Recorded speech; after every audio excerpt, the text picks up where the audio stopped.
Hey, this is Boaz. Thanks for showing up.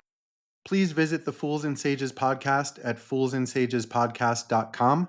There are no spaces and it's all spelled out. You can find show notes, references, bios, merch, and other cool features. Contact us if you have feedback or a question, if you want to appear on the show, or if you want either or both of us to be a guest on your podcast. You can listen and subscribe on Spotify, YouTube, Rumble, Apple Podcasts, iHeart Podcasts, and anywhere else great podcasts are found. And follow us on X and Instagram. Support us on Patreon. The Patreon link's also in our website. And thank you. Enjoy the show.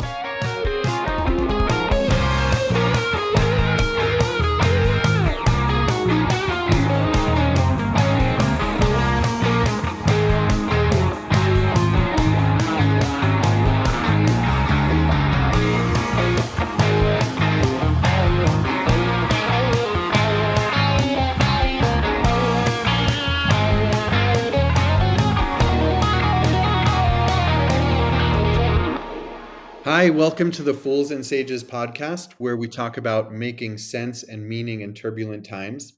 I'm Boaz. I've been a founder and executive in renewable energy companies for the last 25 years or so. And now I work with organizations on the quality of their thinking and collaboration. Hi, folks. Welcome back. I'm Brian. I'm a teacher, a builder, a therapist, a backyard philosopher, and I guess we're going to have another conversation. Yeah. How are you doing today? I'm doing good. Up here on the mesa, this was our first crisp morning. It was 48 degrees when I got out there, and so we're definitely the seasons are shifting here. So trying to Yeah. get my winter on in my I'm head. here in Santa Fe today also. And I was on a hike this morning and it was close to 40 at the trailhead. And I had to put a hoodie on for the Up in the first time. mountains. Yeah. Yeah. I love this crisp fall weather in New Mexico. It's interesting. Fall, maybe because school's starting, always has a sort of a nostalgic sort of a time for me. And then we're not quite there yet, but in a few weeks, people will start breaking out the pinon and the firewood smell. And I don't know, you can see there in the background. I didn't fire it up this morning, but it's there for when the time comes. And that smell is also part of those. In fact, you can get pinon incense now. I know that Yeah. sort of gives people that flavor. But Yeah. Um, yeah. And it's kind of like for me, it's maybe nostalgic, but also like a signal of contraction, especially as we get up to the equinox here. And I kind of like have this sense of, okay, it's time to hunker down and read more and drink hot liquids. right, And right, it is that contraction phase, and uh, it's interesting. This is one of the things that living in nature helps us sink to. The Taoists have this idea I mentioned before of the Hunyuan Qi, the primordial Qi, the energy that sews everything together, that helps the clockwork of nature interface in perfect harmony. And it's one of these things that we are greatly served by trying to put ourselves in harmony with those natural changes. And so we have an instinct to want to isolate ourselves from them. And but it's okay to let that the to let the world's changes affect us a little bit. We're built for that, so that's kind of a part of, I think, an important aspect that if we get too civilized, we may lose that, you know. yeah, But fall also has this feeling of the passage of time. That's one of the strange things about Africa, so close to the equator, is that there are no real seasons apart from when it's wet and when it's dry, and it does have a timelessness. I feel that about all of Marquez's works about South America, the 100 Years of Solitude, where there's a timelessness to it. But up here, we really feel time. We really feel the passage of the seasons, and And it's interesting because it also, I mean, this is the sand through the hourglass, right? And in our discussions about our the logo for the Fools and Sages podcast, we've talked a lot about the skull and the implications, the ancient advice, memento mori, remember death. Uh, so one of the things that fall does and that contraction does is it sort of does remind us as a background of all these cycles that are changing, and that we are not insulated from, though we may insulate ourselves from that through the engineering of the semantic world, as we've spoken about before. So, yeah. Yeah. That's an interesting way into what I thought we would talk about today. Um, juxtaposing memento mori with something that you've said to me 100 times or more. Um, yeah, I think more. And I've heard you say it to many other people too.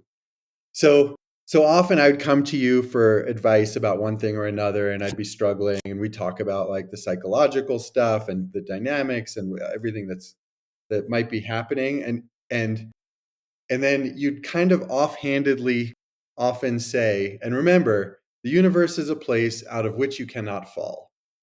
And I'm like, what?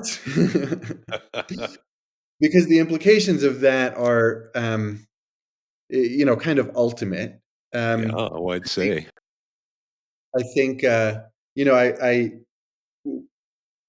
don't know how I feel about reincarnation. Like metaphorically, it works fine for me. I'm cool um, with an understanding of karma that has to do with we learn certain lessons and become more and more connected to consciousness as a result. And we only get so far. And I'm okay with dot, dot, dot this time around. Right. But that's kind of metaphorical to me. And so Sure. I'm curious, like, what the universe is a place out of which you cannot fall. Like, where does that come from, and what does it mean to you? I'm pretty sure I associate it with, I don't believe I'm misremembering this. I associate it with Giordano Bruno. Are you familiar with Bruno at all? Uh, Giordano Bruno was burnt at the stake for being a heretic. So when he tells you that the universe is a place out of which you cannot fall, he was right on the edge there, you know. And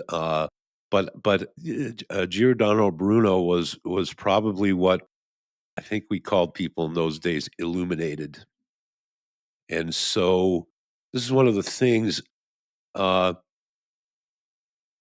there's a lot here. Okay, so death is a physical experience, but death is also a concept within the semantic world, and the two are not equal. And the one terrifies the hell out of us, and the other is a natural process. Like I heard a comedian say, he said, I don't like the way they talk about, I think this was Norm Macdonald. I don't like the way they talk about when people die. In the old days, they used to say, okay, the old guy died. But nowadays we say, oh, he lost his battle with whatever disease, whatever. He says, so that means that no matter what you achieved in your life, somehow you end up a loser, right? Your last It act. actually sounded a little like Norm, when you said he lost his battle. That sounds like Yeah, Norm's reflection, yeah. yeah, exactly. And in fact, it's obviously ridiculous, right?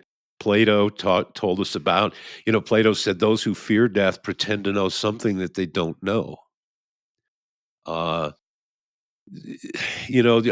Carlos Castaneda. Okay, here's another one. Whether Carlos is making it all up or not, I don't know, but it's pretty good. He says you need to remember that your death follows you about 3 feet over your left shoulder. Yeah. That's just a clever way of saying memento mori. And what is Memento Mori all about? It's about pushing us to transcend. And so, related to some of the conversations that we've had before, this idea of transcension, I mean, if we get into that brain sphere conversation, that the brain sphere that uses language is only half of the equipment that we have. And so, getting back to this wholeness of experience is escaping that conceptual death.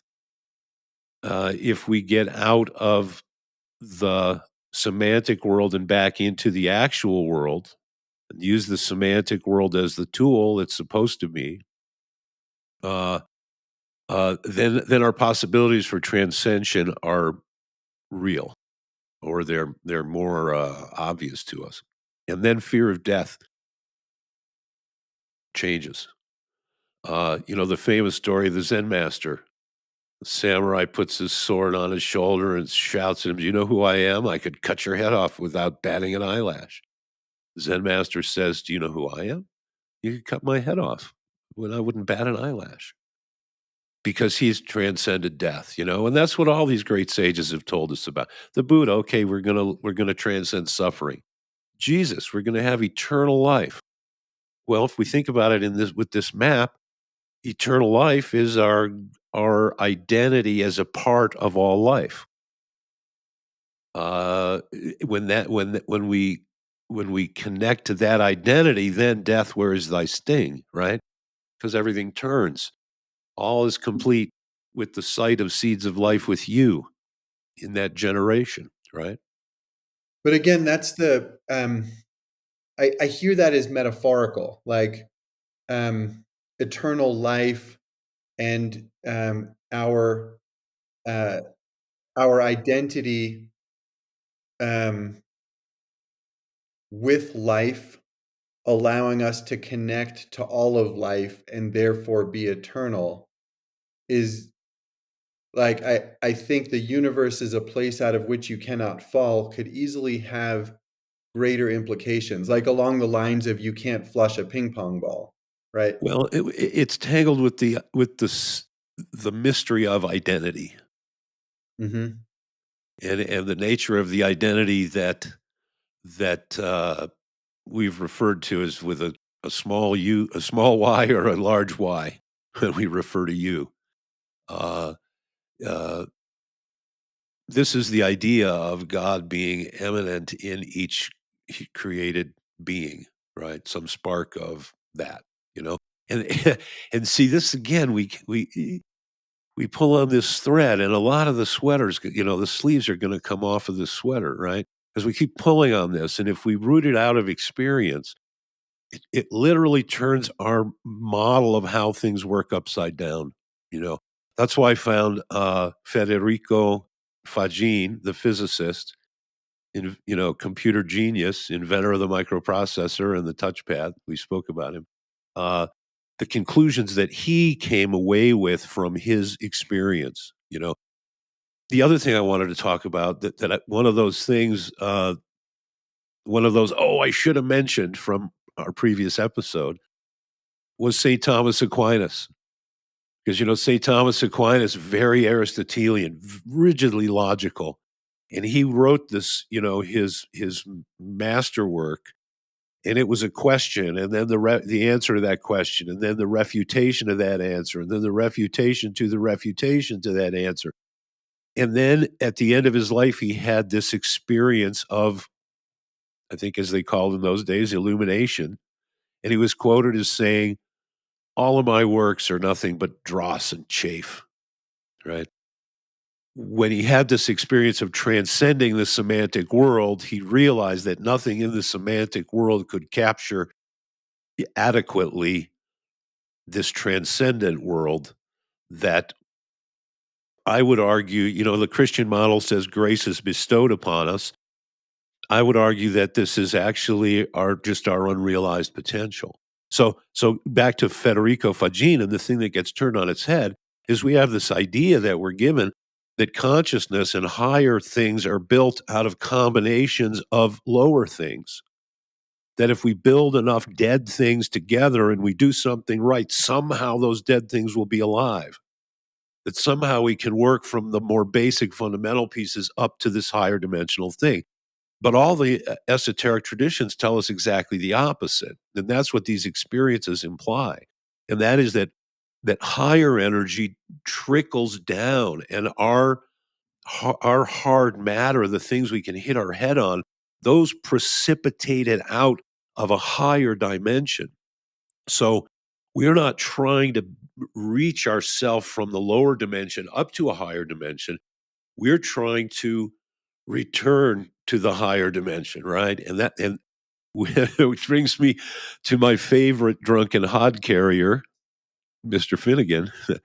It's the difference between the rise and the fall, and the fall and the rise, right? The fall and the rise is far more interesting because that's this idea that you can't flush the ping pong ball. You can't keep Finnegan down. He will rise again, right? And so yeah, there's a lot there. There's a lot there. But the real critical point, I think the thing that I keep hammering is that you're not going to get there by having different clever intellectual experiences. The semantic world, as Chilton Pierce points out, uh, will constantly fold you back in on itself. It seems logical. Follow the semantic world's presumptions, and you will have control and prediction, and you will be able to master the vicissitudes and unpredictabilities of life. But no, that will never happen. That brain, that circuit will never achieve that ever. That's why we hit you with the stick in the Zen center, right? That's what the illogic is to push you past that logical brain, that semantic world. That's what meditation tries to lead us into. There's also an argument that if everything's balanced within us, we will naturally arrive at that point. It's natural for Finnegan to wake up. It's natural for us to manifest our individuation, as we've talked about before, to become who we really are once we get all the stuff out of the way, you know. So, so becoming who we really are, can you connect that back more to um, timelessness or eternal life, the theme you brought up earlier? Oh, uh, well, we've spoken before. I said this has to do with the mystery of identity. And we've said before that it's kind of like we have this dial. We can say me, we can say us and mean me and you. We can say us and mean our families. We can say us and mean all Americans. We can say, like, we just have a slider here. And then we can slide in past 0 or past 1 into my body versus my mind, my unconscious versus right. So we can start breaking down, and all those things are boundaries. Boundary being the other side of identities, right? But the Taoist sages tell us, sure, sure, wu I, between one thing and another thing, there is no boundary. Mhm. So we're tuning for boundaries, right? Like when we spoke about the record player, is it two? Is it back and forth? Or is it one? It's it. Well, we've tuned to see a boundary between back and forth. But when we're in the other dimension, there is no back and forth because we're no longer tuned for that back and forth to show up. That if that makes a sloppy analogy. So So, so to tune ourselves to to that bigger transcendent self, it's not the same self that goes down to the 7-Eleven for a six pack. There's something fundamentally. This radio station has to pick up a fundamentally different station. That's why the Taoists talk about not doing, right? Uh, because you can't do this. Because all the doing comes out of that semantic world, culturally infused brain. So there's some other capacity that has to wake up that is been downloaded at the factory. It's in the BIOS, right? I don't know. Does that help?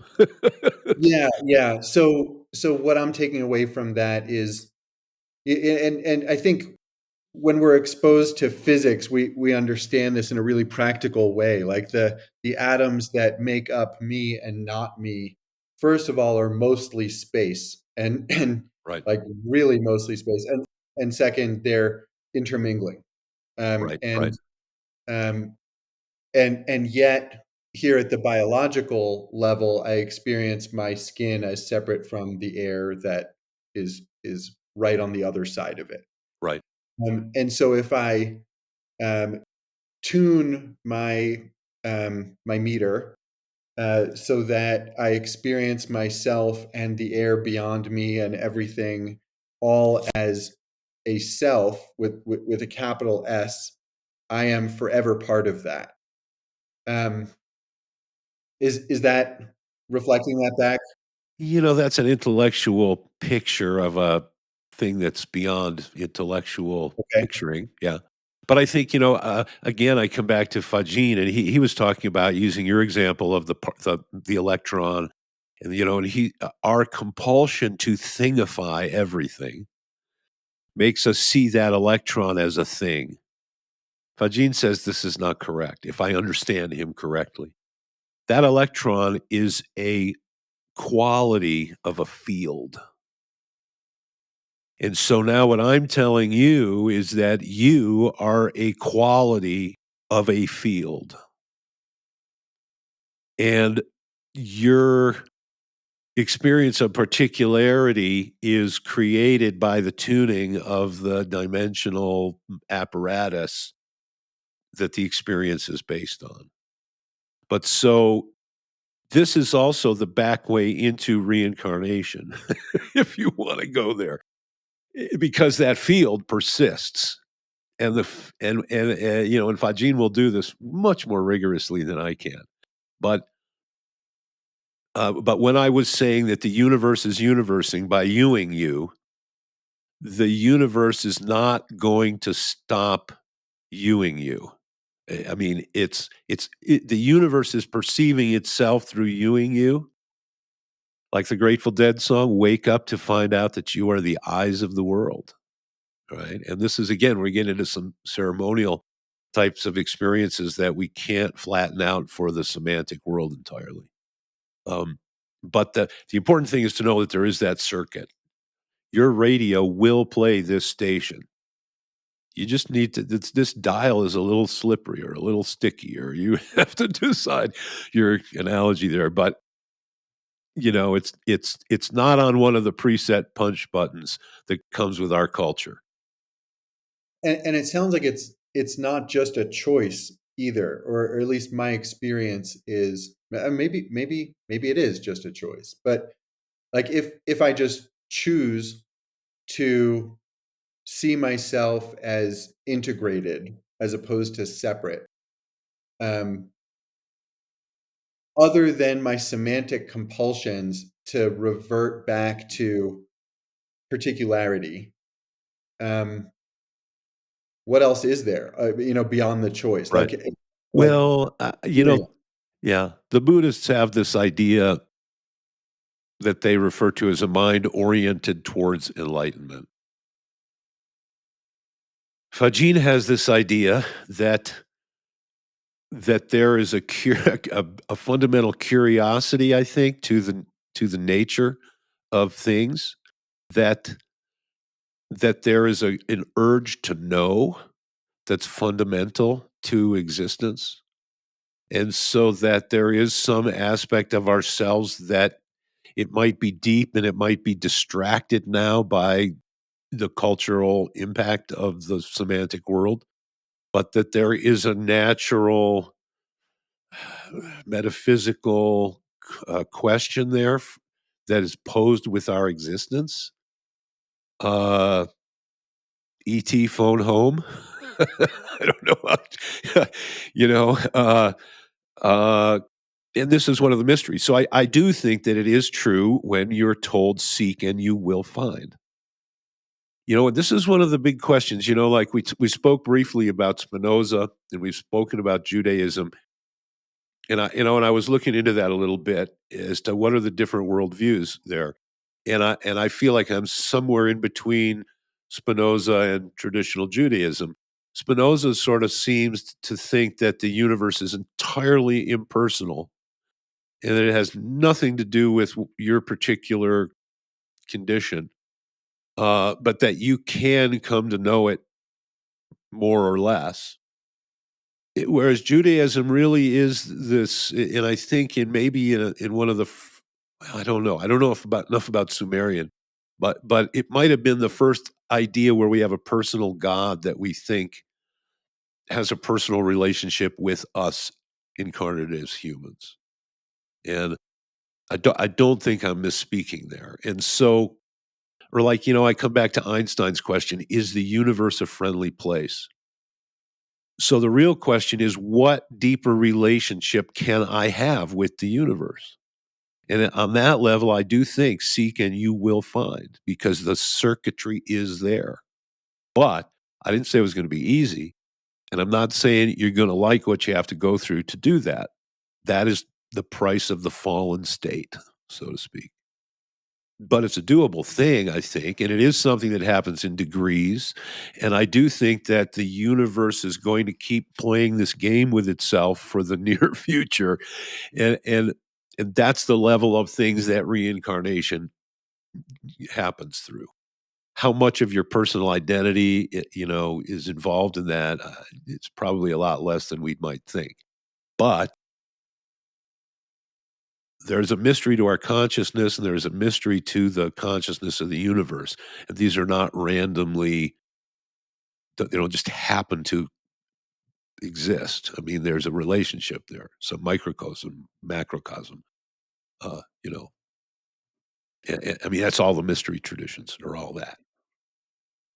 So I'm thinking of a couple of things that I might be both Ken Wilber derived and probably my rudimentary understanding of what Wilber's saying. One is that I think this is Wilber, that we can think of each of our individual experiences of consciousness as fragments of a greater consciousness. And so that also speaks to the, where we draw boundaries being arbitrary and it being the ego that separates.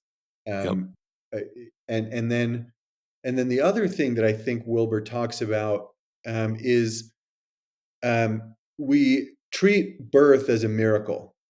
It's like this life came out of nowhere, as and well we should. why do we not treat death as a miracle too? Right? It's the it's the polar opposite end of the cycle, right? Of life. Sure. Why would we think one end is miraculous and the other is not?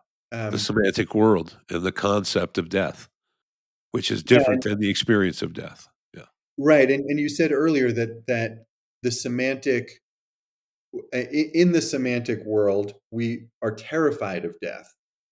And I wonder if you can say more about that and something else you've told me that others have also told me that I find interesting, that fear of death is fear of life. right, right. Wilhelm Reich, I think, was into that. Uh, well, yeah, I mean, the reason is because of fear. Or, if we get all right, the Buddhist explanation is, and I love the way the Buddhists do it. They say, if you want just one explanation, it's, I believe the Hindu word is avidya, literally not seeing, right? I think we get the video idea from that, avidya, not seeing.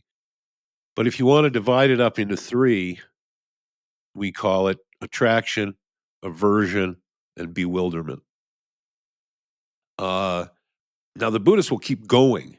They'll break it down to 84,000 different, sidetracks, right? But I think if we stick down to the bottom, we get a long ways. Rajneesh's first book, the first sentence in it, I think, was the purpose of life is the evolution of consciousness.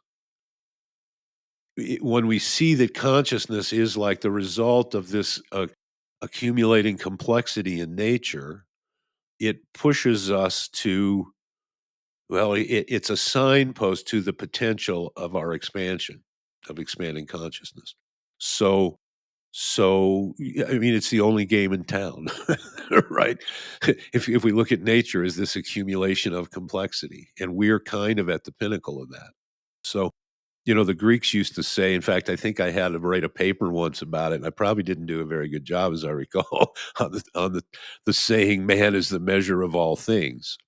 And there's obviously a lot of ways we can interpret that, but in this sense, we're talking about man being the bearer of reflexive consciousness, the universe being able to comprehend itself more thoroughly through our expanded consciousness than through a barnacle or something of lower consciousness. So this idea that nature's maybe trying to do something with us, and so we become the measure of all things by virtue of this unique consciousness that rests within us. And so the pursuit of that is about also the other side of losing fear. Uh, there's a whole conversation that I'm sure we will have in future episodes about the physiology of growing up, of development, of things impacting us, of energy moving through the body, of how that this is what Reich was talking about when he mentioned fear of life. Is about, literally how the bioelectricity moves through our system and how we get impacted and how we can deal with that. And so I think that the desire to want to identify to this higher identity is the root. That's, this mind oriented towards enlightenment. But we have to work our way through this process. We have to understand the implications of our materiality and of our personal history. And we have to kind of work our way through that. The Buddhists also have this image of the lotus born one, Padmasambhava. This beauty, if you've ever seen a lotus flower, I mean, all flowers are nature saying something, right? Wow, check this out. Look at what I can do. But when you see a lotus flower, it has a pristine beauty to it, a freshness and unsulliedness to it that seems like it's from another dimension. And it grows out of this muck. I mean, muck, right? But it worked its way up to the surface before it, you know, bloomed. And that's why they use that image. The saints are the lotus born ones, those that came out of this muck of materiality to reestablish that, or as we mentioned before, it's Ishtar coming back through the gates and reattaining that, you know, it's Finnegan getting whiskey spilled on him and waking up in his casket. He thought I was dead. Right.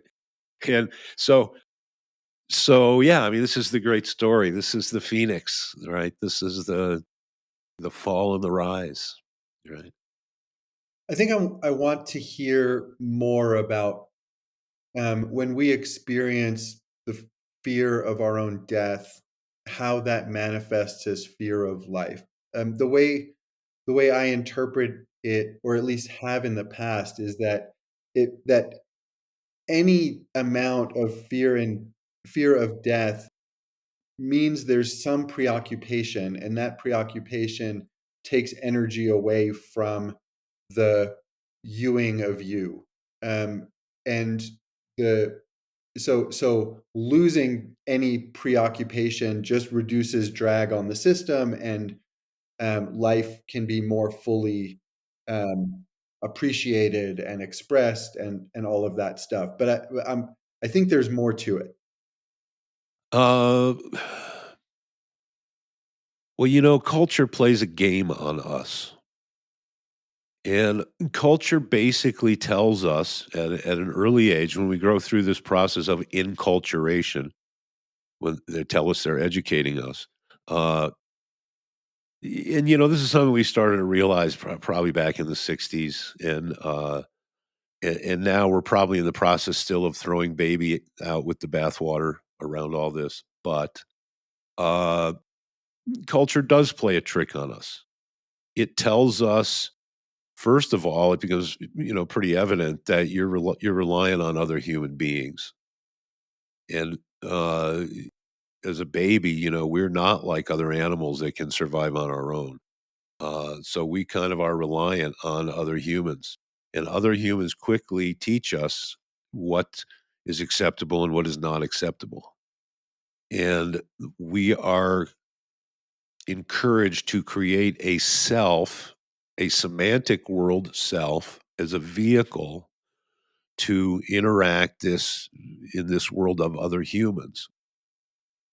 Now that remember that world, that culture, that world of other humans is the thing that we use to stave off the hostility of existence. Like, the reason we need other humans is because things will eat us, right? On the most fundamental levels, for the longest part of our story. So culture and thereby with that interaction and the semantic world that it creates becomes a way for us to ward off all that, the fear of that hostile world. The idea that we were actually created as a part of that world, that we have the apparatus like Rabbit does. We have the apparatus to deal with that world. Well, culture has kind of inserted itself. The semantic world is a median function in between the actual world and ourselves. And so the the semantic us can suffer way different fates than just the physical us, right? The physical us can't really get canceled unless we get eaten by a bear or bitten by a snake. But the semantic us can be cast out, right? I mean, as orphans, we understand that on a visceral level because you're in an edge kind of a place. So the reality of being cast out is maybe more real than other situations. But so that creates a vehicle. Now, this self of us, it doesn't just have to survive in the hostile environment, stay away from snakes and bears. It has to make people happy who we depend on. And look at the rat race that most people live. It's all about making other people happy. Oh, look, if you make these people happy, they'll let you keep living in that house. If you make these people happy, they'll let you keep driving your car, talking on your phone. They'll give you food, right? So now I have to do something now. And Lao Tzu even talks about this. Says, when I make other people happy, I make myself sad. How do I how do I balance this out? Right? And that's maybe the part of that curse of Genesis, that you have to live by the sweat of your brow because you have to support this self as a vehicle to manipulate in the semantic world of other humans. And I mean, think of all the elements that, all the weights that are put on that vehicle. Uh, um, there are some societies that do it primarily with guilt. There are some societies that do it primarily with shame. Uh, I mean, there's all of history, right? Yeah. So I'm getting how culture um, helps form ego or helps form the separation between us and other. And I'm getting that fear of death is both a physical reality and an acculturated one that gets kind of interwoven into ego and separation between us and other.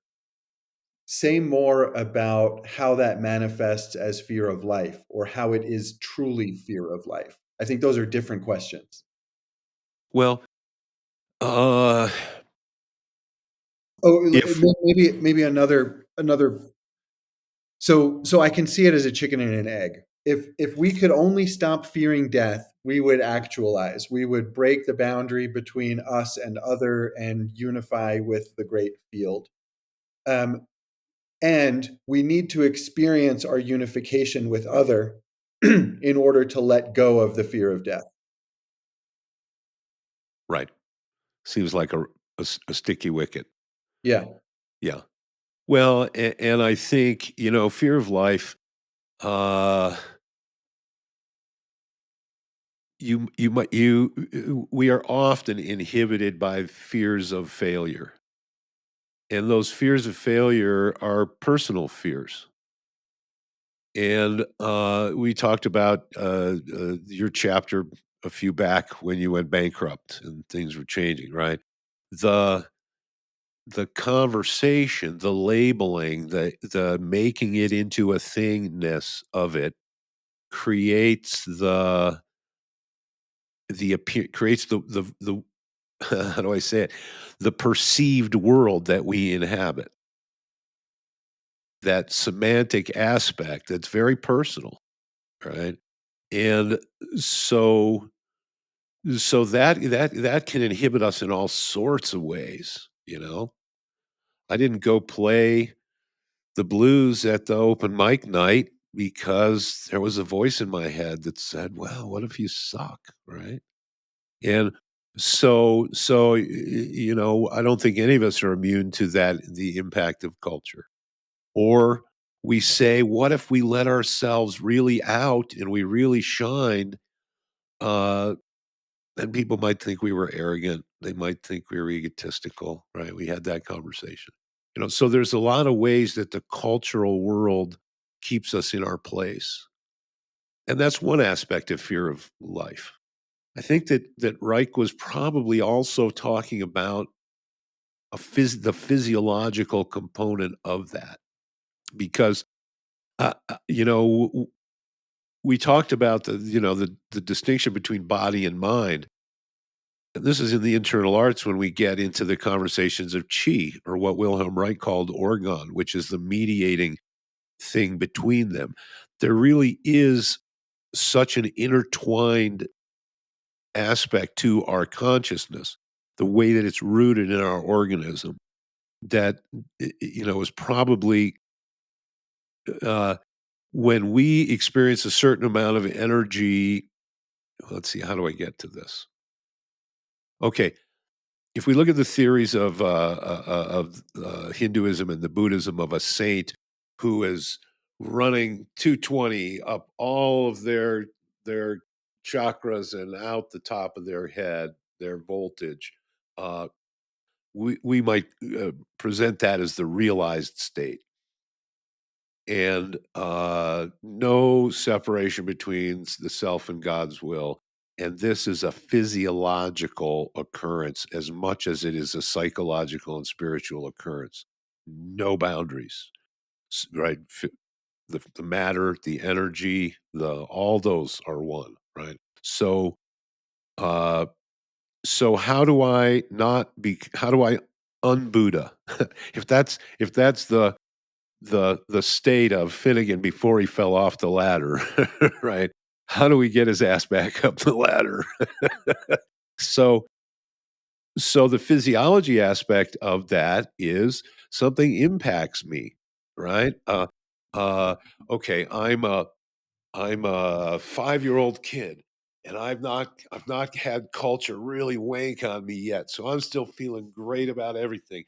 And I do something that's culturally unacceptable, and I get something comes out, and then all of a sudden, right, what are you doing? All of a sudden now, I physiologically go into a protective circuit. This is really fundamental, like so fundamental that if I take an amoeba and I put him under the glass and I jab him with a teeny, teeny sharp thing, he will contract. Then when he thinks the coast is clear, he'll expand again. Well, think of us as amoebas that have all these different centers that sort of qualify that energy for different purposes, for our different circuits, might be the Leary way to say it. So so something happens. What are you doing? Right? Maybe a child is touching their genitals. Oh, what are you doing? Don't do that, right? Oh, well now I'm in a double bind situation, right? Now the brain and the controlling thing and the semantic world and what's acceptable is in conflict with my physiology. So my physiology takes on a thing, right? A Gurdjieff.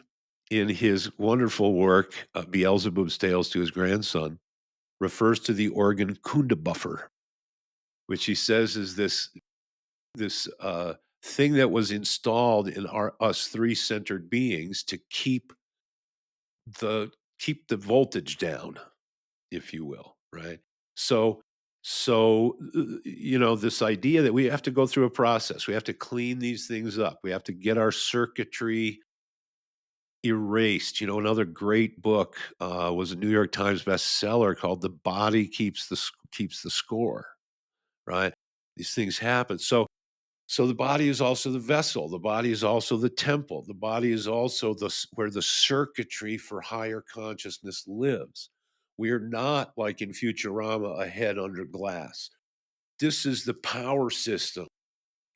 There's a popular idea in the West that meditation is all about quietude and peacefulness and tranquility.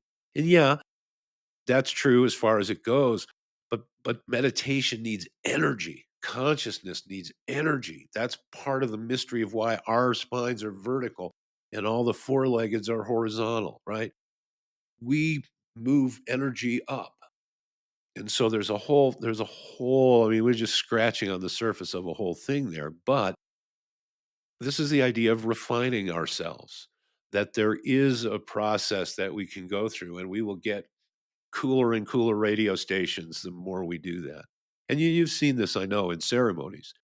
We talk about things that bugger us up, and they live off of that energy.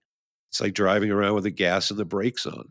Well, all of a sudden, when you pop off that emergency brake, you're going to stop smelling the burning, and you're also going to get way better gas mileage. You're going to go way farther. Yeah. And physically, sitting up straight makes a huge difference, or even standing. In my first 50 ceremonies or so, about 2 hours in, or an hour and a half, 2 hours in, usually around when Los Santitos would hit in the format that I was indoctrinated in, I would fold forward and I'd put my head on my hands on the floor and just try to ride it out. I've And spent entire ceremonies on all fours yeah, back in and my then training little by days. little, I started being able to sit up. And the more I sat up, it actually didn't get physically easier or psychically easier, but there was more perspective available to contextualize the suffering that had me on the floor. Right. Um, and and I did have experiences of energy running up my spine, How making about this? Why does a boxer go like this when he wins? Why does he not go right? Or what's the image? There's, the great sculpture of the guy like this, right? Why? Because energy moves upwards, right? So so there's definitely something going on there. Absolutely. And we can go, we're probably scraping a much longer conversation about energetics and how all these different disciplines work, and how it ties in with psychology and psychotherapy and stuff like that. And five elements is what's coming up for me too. Yeah. Yeah, yeah. No, it's interesting because one of the jokes that the semantic world enculturation process plays on us is this idea of separation. And when we understand that nature works through us, uh, what's the Yes song line? The world's controlling you and I. We're not separate. That's complete illusion. And it's only because we're surrounded in the man-made world, that we don't experience those connections more obviously. This is why, uh, what are the classical references? When Jesus went out into the desert for 40 days, s- so that he could go through some process, right? That process, he went to the desert because the desert supported that process. He didn't go to the city, right? He didn't go to San Tropez, right? He went to the desert, right? Because the desert, is in some ways it's the least semantically, it's the least friendly to our semantic world. Okay. And so uh, or hermits. Why does a hermit not camp out in the plaza? Because it doesn't facilitate the process that he's going through. His immersion in the semantic world won't help him get where he's going, right? So it's there. We just have to encourage it. We just have to contextualize it correctly, respect it, understand that maybe we have a slightly different picture of ourselves. Once again, I'm going to punch down on Descartes.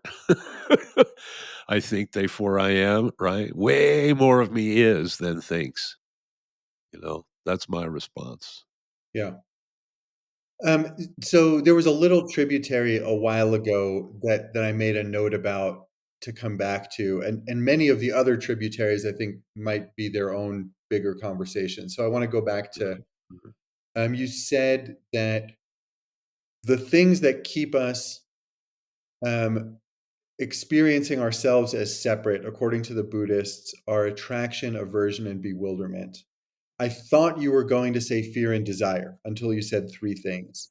And so I'm wondering, because we've talked about fear and desire as being fundamentally what throw us off the horse. And I wonder if how you relate the three things: attraction, aversion, bewilderment, to fear and desire. Are those interchangeable essentially? Well, that's a good question. And I'm sure there's an official Buddhist explication of bewilderment. Although just the word goes a long way to tell us what I think the idea is. And, one of the things I think that it might be perfectly relevant today, or there's a good conversation there. And that is, I look at all the rancor today and I see that, of course, we're we're given a lot of false messages to cultivate desire. We're given a lot of false messages to cultivate aversion or hatred, or get it away from me. Basically, aversion. Uh, but maybe bewilderment doesn't quite get the credit that it deserves, because I think one of the realizations that I had, this was involved with the Africa project, is that there's just a lot of really, really good people that really, really do have good intentions. They do really want the best for others. They do really, uh, hold themselves with humility, and the current world state just holds them in a place where they just don't know whether to, as we used to say in the old days, whether to shit or wind your watch. And so I think that we might call some of those, that might be of the victims of bewilderment, because we used to have, when Nietzsche said God was dead, he wasn't saying that God should be dead, or that there was no such thing as a God, or that we're better off that way. He was just kind of stating it more as an observation, I think. And one of the implications of that is that the easy definitions of what's good and what's bad is gone. Because now, what's the famous quote? Even the devil can quote scripture. And so there are a lot of messages outside that pull us out of ourselves, so that even if we have a deep, true intention to be, to be humble, to care about others, to be a good person in the deepest sense of that word, we're still flooded with a lot of messages that are conflicting, and it's not real clear. And if we keep going to culture, if we keep going to the semantic world, we're going to keep getting conflicting messages, and we're going to keep getting tangled up in that. But I think if we go inside and we look at our deepest instincts and where our impulses to be good and to be sincere and to be honest, where they come from, we will discover a compass that will empower us when we're in that bewildered condition in the world. And that's why we have the Dharma. That's why we have sages to hopefully leave us some breadcrumbs, because bewilderment is a problem. It, just the intent to want to do well, it might not be enough. We need to be able to move in positive ways and to be proactive. And so we don't want to take any wooden cultural nickels, uh, and unconsciously I think that one of the things I like about Buddhism is because it's pretty clear, where it says, don't engender suffering. Like I was thinking about this the other day, and it was like I learned this as a kid. We called it the campsite rule. You know, always leave it better than the way you found it. Always leave it better the way you found it, right? And so you have that impulse. Well, it's worth exploring those things. It's worth uncovering those, and I think the first world now, for the first time. This is how I know I'm getting old. is the first world for the first time seems to be thinking about these things a little bit. Mm. We are seeing people that want a quest for meaning and not just the Lambos and the Rollies. And so people are saying, "Oh, there's a great what's the word? A great deprivation of meaning nowadays." And I think that's great. Not that there's a deprivation of meaning, but that people even recognize that. Mm. That's the beginning of that turning around. Buddha said the beginning of enlightenment, I think, he said, is the turning around in the deep seat of consciousness, right? So there is this idea that we do have this potential, and we have an instinct for our own potential, and we just need to not be bewildered, you know. Do you think when Nietzsche said God is dead, he was um, putting his finger on the essence of postmodernism even before those guys showed up on the scene? Uh, yeah, or he was observing. It's hard for me to sit in his seat, but in my imagination, he would be I would imagine him looking at the presuppositions of science. We always have what are called suppressed premises. And the suppressed premise uh, that happens in modern science is what I spoke about before, that the more complicated is made up out of the dead, the inanimate, that somehow the higher energy comes out of lower matter. And we've had a lot of encouragement in the material sciences. We can manipulate matter a lot of different ways, to the point where there has been this idea. This is where, again, Federico Fagin comes in, uh, that we could build intelligence, that we could build something that could understand. And I think, uh, and I think uh, Federico Fagin would agree that we're fooling ourselves to do that, to think that that's the way reality works. So this myth of God, regardless of the language that you use or the way you dress him up or the way you make him look like you or use pronouns like him, right? The idea that there is a source, the way Aristotle called it, he called it the prime mover. We have this old fashioned way of talking about people who are alive. We call them the quick. They used to refer to the quick and the dead, Yeah. right? So there's always been this idea of life being associated with a certain kind of motion.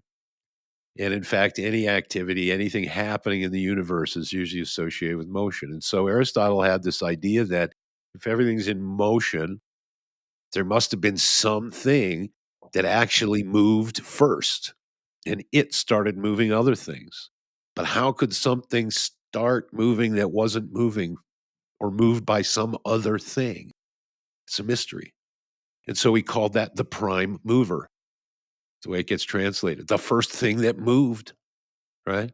So I'm not sure you need to get any more mystical than that to say that there's something going on here that's manifesting all this stuff. You know, if we look at the basic model of the Kabbalah, there's this idea that there was Ayin, nothing, right?